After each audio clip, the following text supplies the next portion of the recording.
நேச்சுரலான ஒரு டிஷ் உங்களுக்கு பேசுகிறேன். இப்போ நம்ம வந்து மாங்காய் ரெசிபி பண்ண போகிறோம். அது எல்லாருமே குட்டி குட்டியாக கட் பண்ணுவாங்க. நம்ம குட்டி குட்டியாக கட் பண்ணாமல் சும்மா ஸ்லைஸாக கட் பண்ணி வைக்க போகிறோம். வாங்க பார்ப்போம். எங்கள் நம்மள்கிட்ட குட்டி மாங்காய் தான் இருக்குது. குட்டி மாங்காயே பண்ணுவோம்.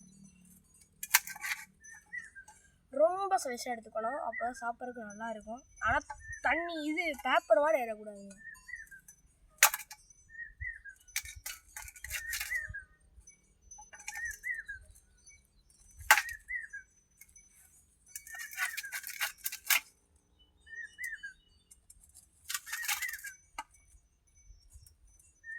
லாஸ்ட்டாக பண்ணும்போது மட்டும் இந்த மாதிரி பண்ணிக்கலாம்.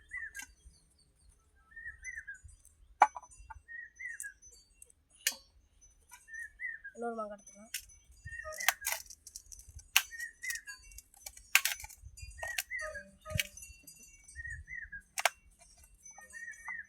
எல்லாத்தையும் ஸ்லைஸாக கட் பண்ணியாச்சு. இப்போ நம்ம இதுலேருந்து எல்லாம் போட்டுக்கலாம். ஏற்கனவே குட்டி குட்டியாக கட் பண்ணி போட்டாச்சு. இதையும் அடுத்து எடுத்து போட்டுருவோம்.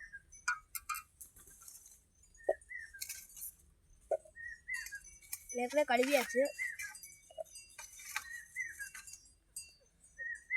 இதில் லைட்டாக தண்ணி கொஞ்சம்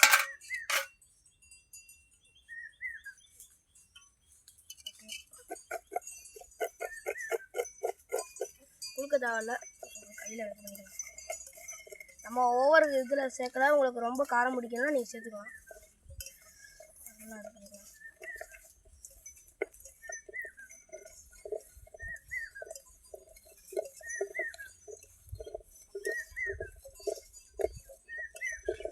ஃபுட்டு ரெடி.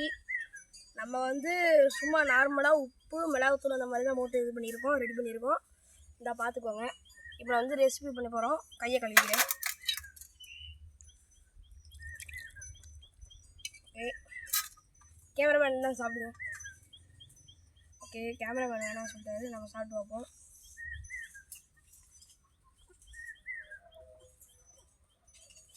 அம்மாவுக்கு மாங்காய் சீசன் முழுக்க டக்குனு இது பண்ணிடுங்க. ரொம்ப உழப்பாக இருக்கும். அதனால் நான் மாம்பழம் சாப்பிட்டுக்கிறேன்.